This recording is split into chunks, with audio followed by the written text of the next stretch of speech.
Belum mulai. Mulai, Win. Oke. Halo teman-teman semua, kami dari kelompok 6 terdiri dari Winda, Iwana, Aldis, Fadlan, dan Ami akan memberikan presentasi mengenai personal selling. Next.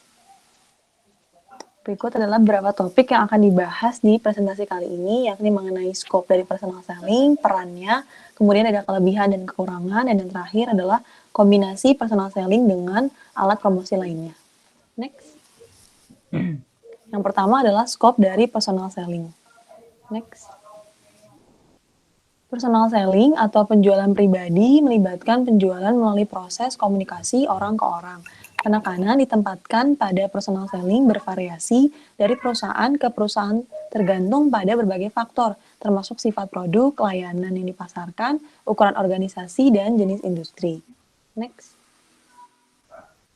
Topik kedua adalah peran dari personal selling di EMC program. Next.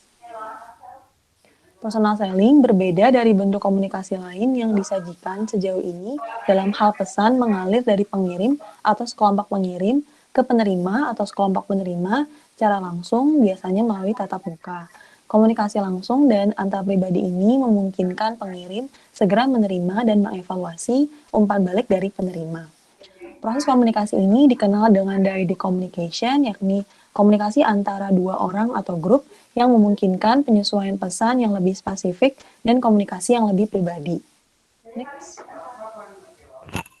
Hal pertama yang perlu dipersiapkan dalam program promosi adalah apa tanggung jawab khusus dari personal selling yang nantinya dan apa perannya.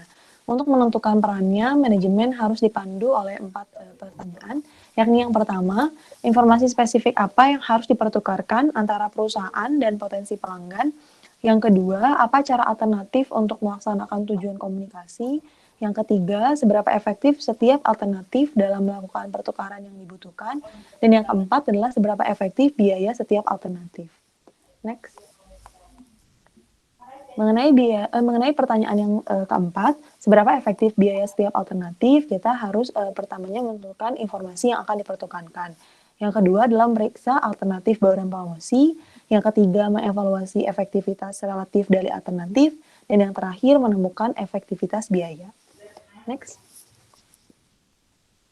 Ada beberapa tahapan personal selling. Yang pertama adalah provider stage, yakni aktivitas penjualan terbatas pada menerima pesanan untuk pemasok penawaran yang tersedia dan menyampaikannya kepada pembeli. Tahap yang kedua adalah persuader stage, yakni melibatkan upaya untuk membujuk anggota pasar untuk membeli penawaran pemasok. Yang ketiga ada prospector stage, kegiatannya termasuk mencari pembeli terpilih yang dianggap memiliki kebutuhan akan penawaran serta sumber daya dan otoritas untuk membelinya. Yang keempat ada problem solver stage, yakni penjualan melibatkan partisipasi pembeli untuk mengidentifikasi masalah mereka yang dapat diterjemahkan menjadi kebutuhan, kemudian menyajikan pilihan dari penawaran pemasok yang sesuai dengan kebutuhan dan kebutuhan tersebut memecahkan masalahnya. Dan tahap yang terakhir adalah procreator stage, menentukan masalah atau kebutuhan pembeli dan solusinya melalui kolaborasi pembeli penjual aktif dan kemudian menciptakan penawaran pasar yang disesuaikan secara unik untuk pelanggan. Next. Selanjutnya Oke, kita akan berlanjut ke peran dari personal selling itu sendiri. Nah, karena kemajuan zaman ya, jadi staf penjual itu nggak hanya cuma sekedar penyedia informasi, pemberi pengaruh untuk konsumen, dan demonstran produk.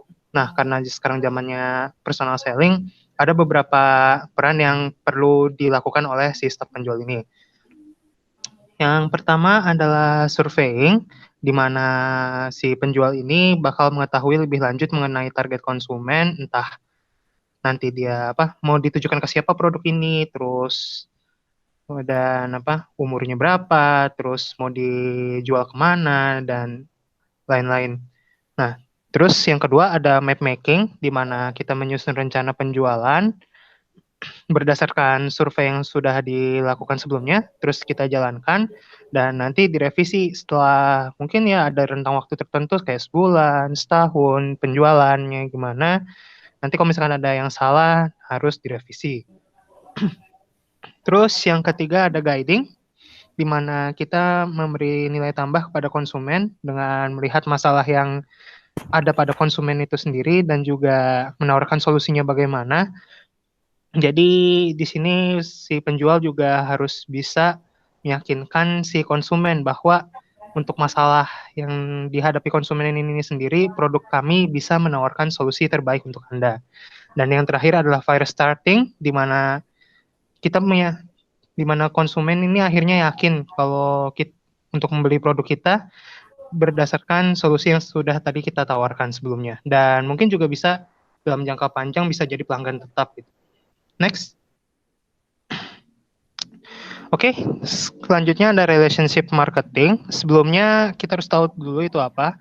Jadi relationship marketing itu adalah usaha-usaha untuk memelihara dan mempertahankan pelanggan yang sudah dimiliki dengan cara memuaskan si pelanggan ini sehingga si pelanggan ini jadi loyal pada kita. Nah, ada 3 pendekatan menurut Kotler untuk mengembangkan nilai pelanggan ke tingkat yang lebih maksimal lagi antara si penjual dan si pelanggan ini sendiri. Yang pertama adalah financial benefit, di mana kita menggunakan frekuensi marketing programs untuk melihat gimana sih imbalan kita kepada pelanggan yang nantinya akan mempunyai intensitas yang tinggi dalam pembelian barang atau penggunaan jasa dari produk yang sudah kita jual kepadanya. Jadi kita harus lihat dulu nih seberapa puas si pelanggan yang udah berkali-kali beli produk ke kita ini sama produk yang kita jual. Terus yang kedua adalah social benefit, di mana kita menekankan kepada peningkatan ikatan sosial untuk membangun hubungan yang erat antara penjual dan konsumen. Dan nantinya pelanggan ini sendiri bisa menjadi klien yang bisa digunakan untuk lebih mulus lagi penjualan produk kita gitu. Dan yang terakhir adalah structural ties, itu kita menyiapkan peralatan khusus untuk dapat membantu pelanggan dalam mengelola pesanan, pembayaran upah dari staf penjualan kita, dan juga mengendalikan persediaan dari produk kita. Ini dari Gunawan Adi Saputro. Next. Nah, ini ada beberapa tahapan dari relationship marketing. Maaf itu ada typo sedikit. Jadi kita mulai dari suspek atau orang yang akan diasumsikan untuk membeli produk kita. Kemudian nanti ada prospek di mana kita sudah menemukan targetnya, kita seleksi lagi apakah orang tersebut benar-benar bisa jadi pelanggan tetap kita. Nah, hasilnya tuh nanti akan ada 2 calon pembeli yang mempunyai potensi untuk membeli produk kita dan ada yang nggak mempunyai potensi. Yang memiliki potensi itu disebut prospek dan yang nggak itu disebut disqualified.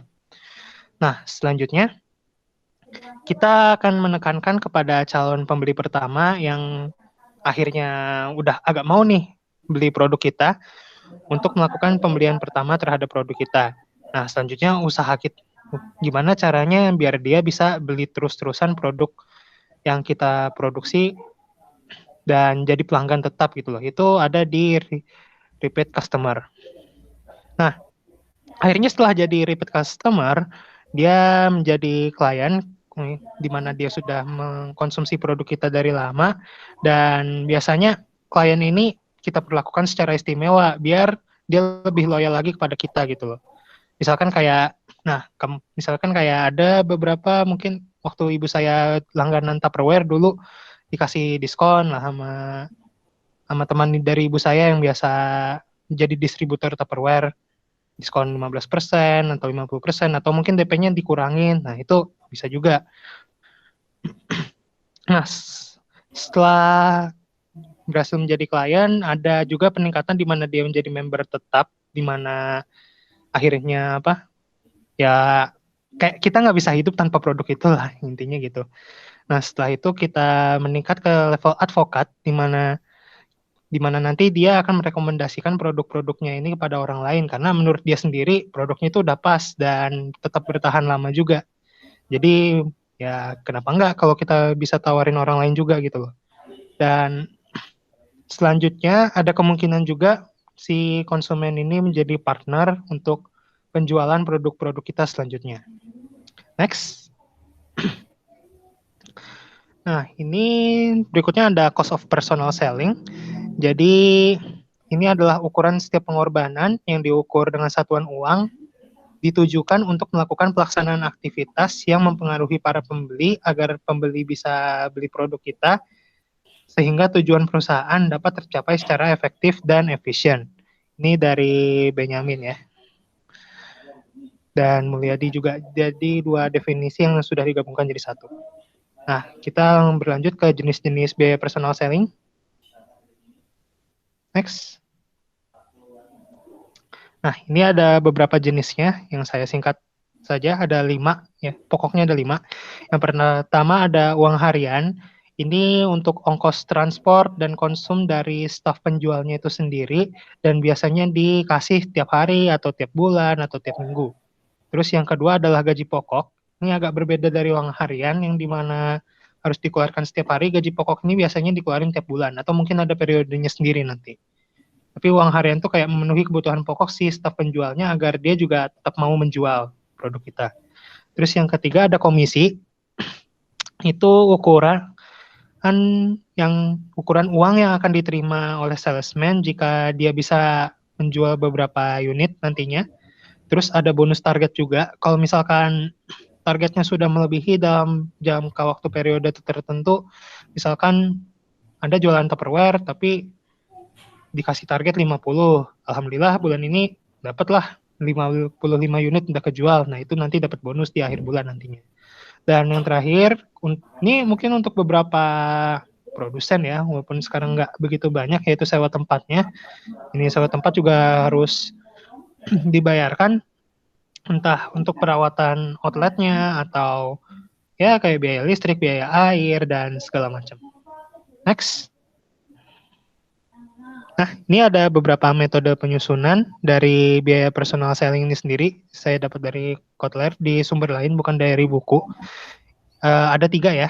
Yang pertama ada sesuai kemampuan. Jadi kemampuan perusahaan itu biasakan ya per bulannya dibilang 5 juta lah. Jadi ya biayanya 5 juta dan lain-lain. Terus ada persentase penjualannya itu sendiri. Jadi misalkan kalau misalkan kita jual 30 unit, biayanya 10 juta. Kalau misalkan akhirnya terjual 5 unit, ya naikin lagi lah jadi 12 juta dan sebagainya. Terus yang terakhir ada metode goals. Ini menetapkan biaya berdasarkan goals yang ini dicapai, entah penjualannya atau seberapa banyak orang yang lihat atau ya macam-macam juga sih. Next. Nah, ini ada tahapan-tahapan dari penetapan biaya personal selling itu sendiri. Ada 5. Yang pertama, kita harus menggolongkan biaya personal selling itu sendiri. Terus selanjutnya akan menentukan elemen apa yang akan dipakai nanti. Lalu mendistribusikan berbagai biaya produksi ke dalam tiap elemen, menetapkan dasar alokasinya untuk menghitung biaya yang harus dikeluarkan nantinya berapa, dan mengalokasikan biaya personal selling dari setiap elemen ke dalam setiap produk. Oke, lanjut lagi. Nah, ini ada personal selling responsibilities. Ini apa? Beberapa tanggung jawab yang harus dilakukan oleh seller selama dia menjual. Nah, ini ada beberapa macam personal selling responsibilities. Walaupun sebenarnya nggak terbatas sama 3 ini sih, tapi ya ada lah perusahaan yang menerapkan klasifikasi seperti ini. Yang pertama tuh ada creative selling. Ini di bagian dimana nanti dia bikin ide-ide kreatif untuk untuk misalnya apa menarik pelanggan, atau misalkan pelanggan punya masalah apa, nanti dia ada ide lah untuk melakukan solusi, untuk menyediakan solusi kepada pelanggan tersebut. Terus yang kedua, order taking. Nah, order taking ini sebenarnya agak sedikit sih perannya ya daripada creative selling. Jadi misalkan ada pelanggan tetap yang udah langganan ke kita dan kita tahu keinginannya apa. Misalnya awalnya kita sebagai produsen kebetulan ada bisnis konveksi, terus butuh kain lah. Nah, nanti creative selling ini bakal cari bahan yang pas untuk kebutuhan konsumen itu dengan harga yang cukup terjangkau. Nah, setelah si konsumennya ini puas, nanti si order taking ini cuma ini doang, cuma nganterin pesanan yang udah sempat dipakai sebelumnya ke konsumen itu lagi secara terus-menerus selama memang konsumennya benar-benar pesan itu gitu. Kalau misalkan tiba-tiba si konsumen ini pesannya lain lagi, ya mungkin order taking ya libur dulu lah. Jadi ke bagian creative selling lagi. Terus terakhir ada missionary sales representative. Dia ini sih cuma perkenalkan produk baru kepada konsumen yang biasanya pesan kepada kita. Jadi misalkan kita udah pesan kain, ini kelanjutan dari kasus yang tadi, kita udah pesan kain, terus kebetulan di perusahaan kita ada produk baru nih. Nah, nanti missionary sales representative ini majulah. Ini kita punya kain baru loh. Mungkin Anda mau coba, bagus nih untuk perusahaan Anda gitu loh. Dan lain-lain. Oke, lanjut.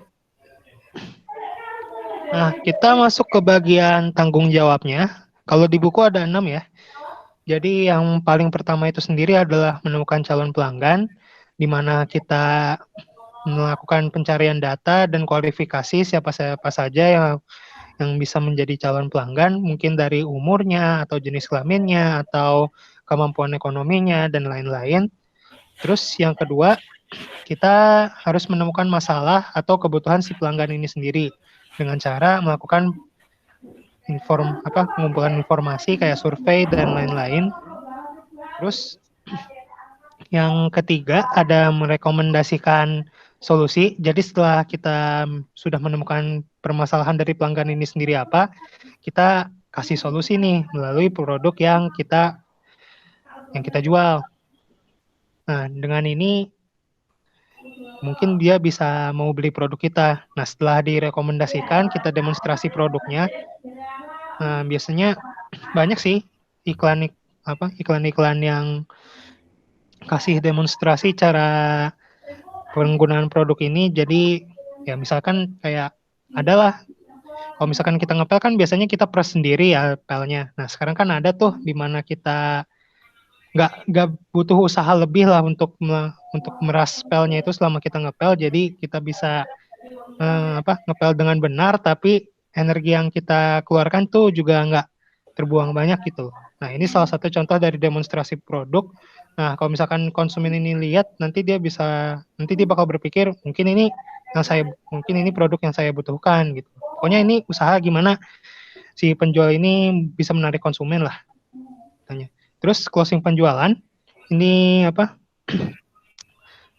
usaha di mana penjual itu meyakinkan si pembeli untuk mau beli produk kita. Kadang-kadang ada berbagai macam cara closing ya. Misalkan, Kak, ini kita lagi ada produk ini nih, produk pel. Nah, kebetulan lagi diskon 50%, tapi sampai hari ini doang nih, Kak. Kakak nggak mau beli gitu loh. Atau, Kak, ini kita lagi ada kamera untuk laptop.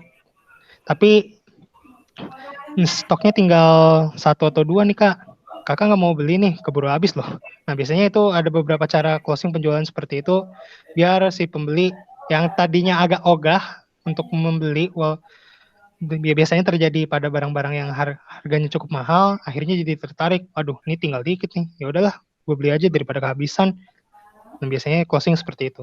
Terus following up, ini yang terakhir, di mana setelah dibeli, biasanya si penjual ini nanya ke pembelinya apakah dia cukup puas dengan harga barangnya, apakah dia ada kemungkinan untuk beli produk di dia lagi, dan atau mungkin ada satu masalah lagi yang harus dipecahkan ya oleh si pembeli, dan si penjual ini bisa menyediakan media untuk solusinya. Nah, itu di bagian following up. Jadi pokoknya setelah terjadi pembelian pertama tadi. Oke, sekian dari saya. Bisa lanjut ke yang lain. Nah, selanjutnya adalah advantage and disadvantage dari personal selling ini sendiri. Yang pertama adalah advantage. Jadi ada beberapa kayak keuntungan adanya personal selling. Yang pertama yaitu memungkinkan adanya interaksi dua arah. Karena kan personal selling ini kan berbicara antara dua orang ya. Jadi tuh ada kemampuan untuk berinteraksi antara si calon pembeli dengan penjualnya, sehingga memungkinkan adanya interaksi antara penjual dan pembeli itu sendiri. Terus yang kedua yaitu dapat menyesuaikan pesan dengan penerima. Jadi kan personal selling ini kan dia ngikutin jadi penjual tuh mengikuti apa yang dibutuhkan oleh penerima. Jadi tuh bisa menyesuaikan informasi-informasi gimana aja yang nantinya bakal dikasih ke pembeli. Setelah itu informasi-informasi mana aja yang bisa di-cut gitu. Terus yang ketiga yaitu tidak banyak gangguan. Karena personal selling ini kayak tatap muka begitu, sehingga terjadinya gangguan itu akan lebih sedikit karena pembeli akan cenderung untuk fokus ke penjelasan dari penjual tersebut.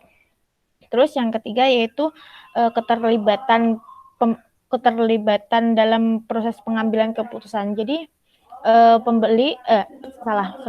penjual di sini tuh memiliki ada sedikit power. Jadi penjual ini sebagai mitra. Jadi seperti contohnya keputusan calon pembeli untuk membeli suatu barang itu dapat dipengaruhi oleh pesan-pesan yang disampaikan oleh si penjual, sehingga dapat mempengaruhi yang awalnya tidak membeli jadi membeli karena adanya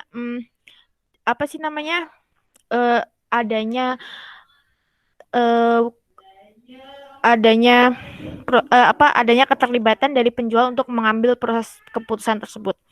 Terus yang terakhir yaitu tim penjualan dapat menjadi informan bagi perusahaan. Jadi kan karena si penjual tadi kan lebih banyak turun di lapangan kan, jadi itu bisa digunakan oleh perusahaan untuk mengetahui nih sebenarnya yang konsumen inginkan di perusahaan itu seperti apa, yang konsumen inginkan dari perusahaan tersebut seperti apa yang konsumen inginkan dari produk tersebut gitu. Jadi bisa dikatakan bahwa tim penjualan ini bisa dijadikan sebagai mata dan telinga perusahaan gitu. Terus selain dari advantage tersebut, ada disadvantage dari adanya personal selling ini. Yang pertama yaitu pesan yang disampaikan penjual tidak konsisten.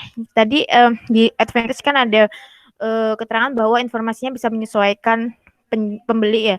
Jadi karena itu ini juga menimbulkan kerugian, yaitu pesan disampaikan penjual tidak konsisten. Karena pesan yang disampaikan oleh disampaikan kepada pembeli A ke pembeli B itu akan sedikit berbeda gitu, karena ada beberapa informasi yang mungkin ditambahkan atau ada beberapa informasi yang mungkin di-cut oleh si penjual gitu. Terus yang kedua yaitu rawan konflik antara manajemen pemasaran dan tim penjualan. Nah, di sini kan karena tim pemasaran, jadi manajemen tim pemasaran itu kan mungkin kalau secara teori bagus, ini bagusnya gini.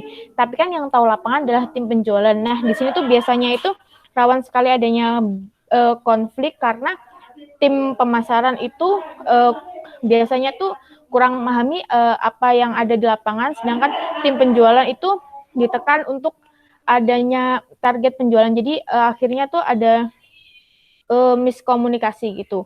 Terus selanjutnya yaitu biaya yang tinggi. Nah, kan salah satu kerugian personal selling adalah biayanya yang tinggi, karena personal selling kan harus satu-satu per konsumen gitu, jadi tuh mengeluarkan cost yang tinggi, dan ini tuh kayak kurang bagus untuk yang membutuhkan komunikasi massal yang butuh reach yang tinggi gitu. Terus selanjutnya adalah jangkauan calon pembeli yang rendah. Jadi tuh karena personal selling ini kan kayak pribadi ya, kayak penjual dan pembeli. Jadi tuh yang seperti yang jelaskan sebelumnya menyebabkan reach dari penjualan tersebut tuh kayak rendah gitu. Jadi kayak cuman Kalau satu orang berarti cuma satu orang gitu doang gitu. Terus selanjutnya yaitu berpotensi adalah masalah etika karena apa namanya? Karena kan tim penjualan kan kan untuk adanya target ya. Itu biasanya rentan terjadi kayak pelanggaran etika seperti contohnya adalah penyuapan kayak bisa aja kayak dia ditekan untuk target penjualan berapa, akhirnya dia menyuap calon pembeli untuk membeli barang produk-produk tersebut gitu, seperti itu. Terus selanjutnya combining personal selling with other promotional tools. Jadi seperti yang lainnya ya, jadi personal selling ini kan personal selling sendiri kan merupakan salah satu bentuk komunikasi pemasaran ya, tapi ini tuh sebenarnya jarang banget dilakukan kayak benar-benar personal selling benar-benar secara individual gitu, sehingga dibutuhkan tools promotional tools yang lain seperti contohnya advertising atau lain sebagainya gitu. Nah, yang pertama yaitu mengkombinasikan personal selling dan advertising. Jadi seperti yang kita tahu bahwa kalau personal selling kan penjual langsung ke pembeli. Jadi kayak satu orang ke satu orang gitu. Tapi kan suatu produk, untuk memasarkan suatu produk kita membutuhkan reach. Jadi kita membutuhkan kombinasi antara personal selling dan advertising. Nah, advertising ini digunakan untuk tahap awal untuk menciptakan kesadaran, terus kayak meningkatkan awareness dari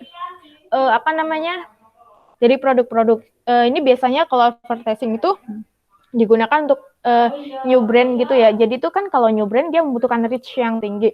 Jadi dia membutuhkan kesadaran. Jadi dia tuh membutuhkan kesadaran dari para pelanggan untuk kesadaran bahwa ada produk baru gitu.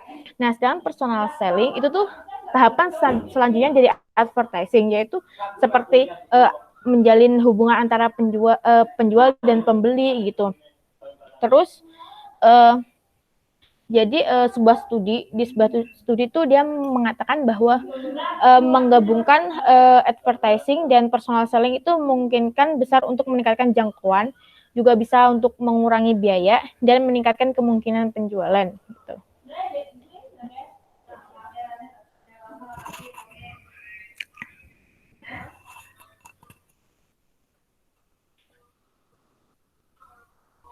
Oke, selanjutnya bisa dilanjutkan.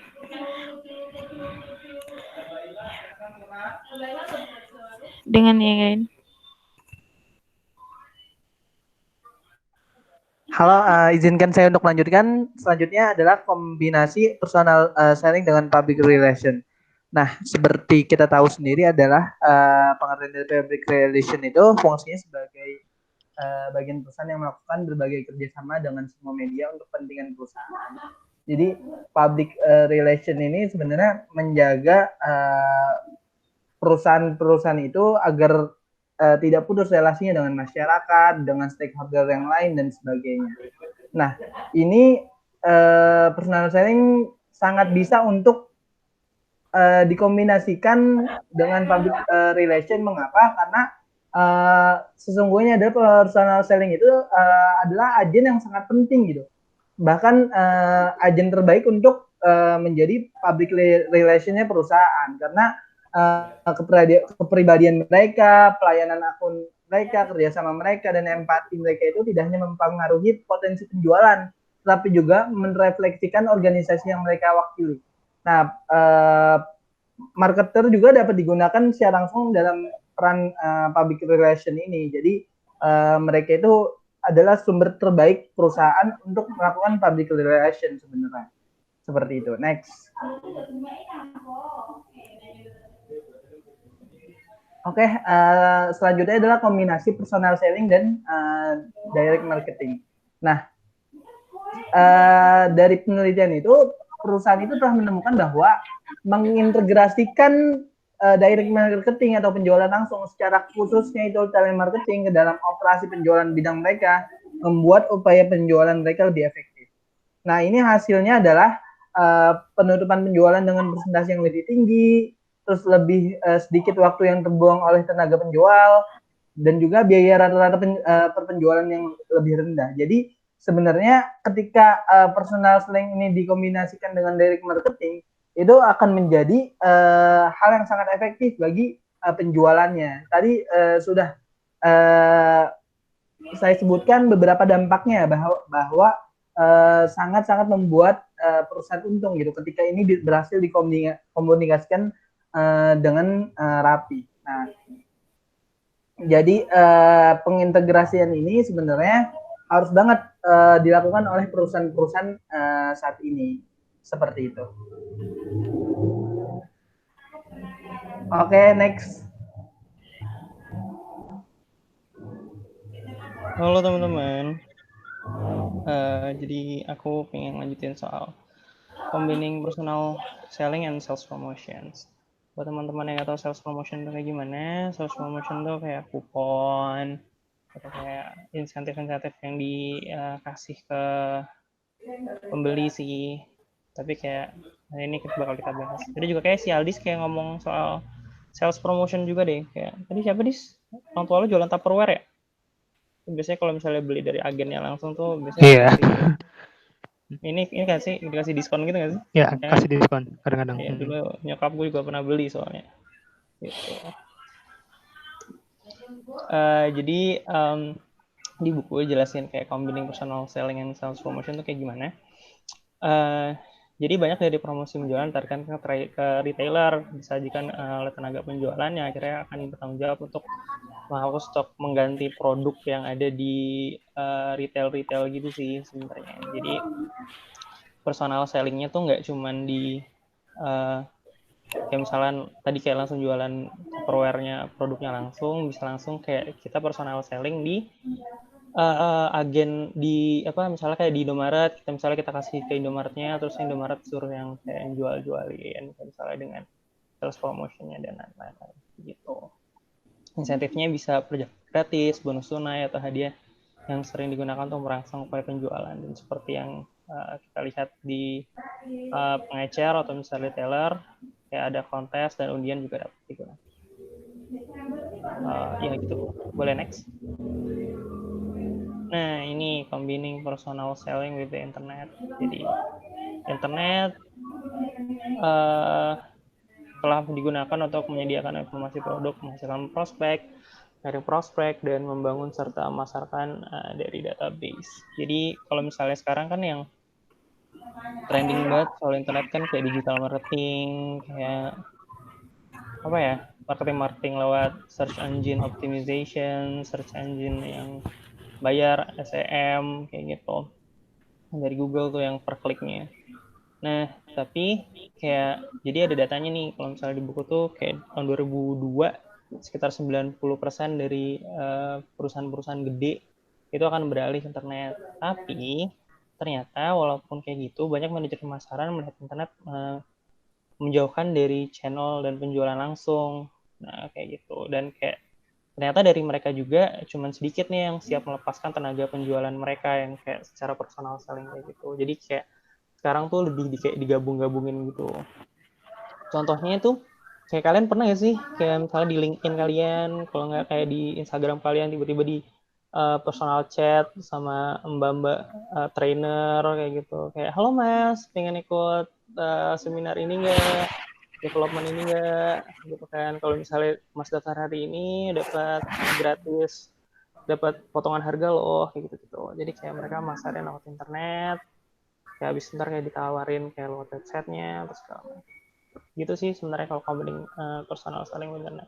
Dan kayak rame juga sih digunain sama teman-teman dari kepanitiaan kayak gitu, kayak teman-teman yang ngechat gitu kan, beberapa orang. Dan kayaknya ini juga lagi rame pas pandemi sih. Wah, sekarang pandemi apa internet guys, dari Google Meet misalnya. Next. Nah, jadi yang terakhir ada kriteria for evaluating personal selling.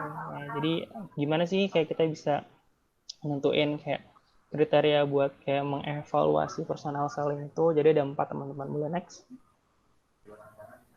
Nah, jadi ada 4. Yang pertama, provision of marketing intelligence. Yang kedua ada follow-up activities. Yang ketiga ada program implementations. Dan yang keempat ada maintenance of communication objectives. Jadi yang pertama, provision of marketing intelligence.